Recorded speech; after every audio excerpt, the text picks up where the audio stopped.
असलम शेख यांच्या मुलानं उमेदवारी अर्ज भरलेला आहे। यावेळेला स्वतः आमदार असलम शेख हे देखील उपस्थित आहेत। तर हैदर शेख आज उमेदवारी अर्ज भरणारे, असलम शेख यांची बहीण देखील अर्ज भरणारे। अर्ज भरतानाच काँग्रेसचं मोठं शक्ती प्रदर्शन पाहायला मिळेल। मालाडमधल्या मालवणी या परिसरामध्ये आपण बघतोय जोरदार अशा पद्धतीने हे शक्ती प्रदर्शन केलं जातंय। अधिक माहिती घेऊया जुई जाधव हिच्याकडनं। जुई, एकीकडे आपण बघतोय मालाडमध्ये प्रचंड मोठी ताकद ही स्वतः असलम शेख यांची आहेच आणि त्यातच आता मुलगा सुद्धा उमेदवारी अर्ज भरणार आहे। अगदीच आपण पाहतोय प्रज्ञा की मालवणीमध्ये मी सध्या आहे आणि आपण इथे पाहतोय की मागे गर्दी आहे। ती गर्दी यासाठी आहे, काँग्रेस कार्यकर्त्यांची आहे। मालाडचे जे आमदार आहेत काँग्रेसचे नेते असलम शेख यांचा मुलगा हैदर शेख आज उमेदवारी अर्ज दाखल करणार आहेत आणि त्याच्यासोबत अन्य जे 5 उमेदवार आहेत ते देखील आज अर्ज दाखल करणार आहेत। मात्र सगळ्यांचं लक्ष वेधून घेतलं आहे ते म्हणजे हैदर शेख याने।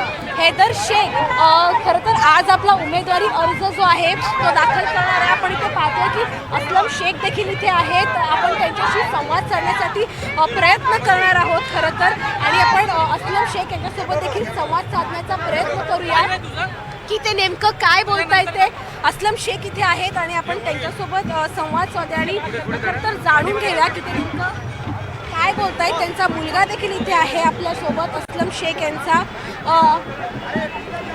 असलम जी, तुम्ही काय सांगाल, आज तुम्ही उमेदवारी अर्ज दाखल करायला तुमच्या मुलासाठी जात आहेत, नेमकी काय भावना आता? मी माझ्या मुलाबरोबर जेवढे आमचे नगरसेवकचे उमेदवार आहेत, माझे सगळे उमेदवार एका सोबतच जात आहेत। इथे मी याकरता आलो की तुम्हाला सगळ्यांना भेट घ्यायची आहे आणि उत्साह बघून मला असं वाटतोय की या टायमाला काँग्रेसचे नंबर जे तुम्ही विचार केला नाही त्याच्यापेक्षा जास्त मुंबईमध्ये येणार।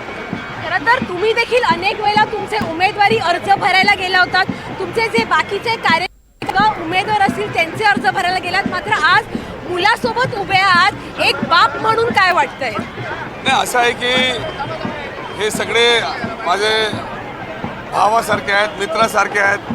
हा माझा मुलगा आहे। सगळ्यांनी एक लक्ष दिलं पाहिजे की मुंबईकरला आज काय करायचं आहे, आज काँग्रेस पक्षाचं लक्ष काय आहे। मला अभिमान तर आमचे सगळे उमेदवार सक्षम आहेत आणि निवडून येणार आहे आणि मला वाटतं नेहमी काँग्रेसचा गड राहिलेला आहे। पण आज मुंबईची समस्या तुम्ही बघू शकता की पोल्युशन कुठल्या लेवलवरती आहे, ट्रॅफिक कुठल्या लेवलवरती, हॉकरची काय समस्या आहे, हे सगळ्या समस्यांवर काँग्रेस पक्ष निवडणुका लढणार। असलमजी, अनेक वेळेला टीका देखील झाली आहे घराणेशाहीवर। आज तुमचा मुलगा आणि तुमची बहीण देखील अर्ज भरतायत। भाजप टीका करते की घराणेशाहीला पुन्हा एकदा पुढे केलं जात आहे। भाजपाचे किती खासदार दाखवू की त्यांची मुलं आमदार आहेत, भाजपाचे किती आमदार दाखवू की त्यांची मुलं नगरसेवक आहेत। इथे बाजूलाच घ्या विद्या ठाकूर, त्याचा मुलगा काय नगरसेवक नाही?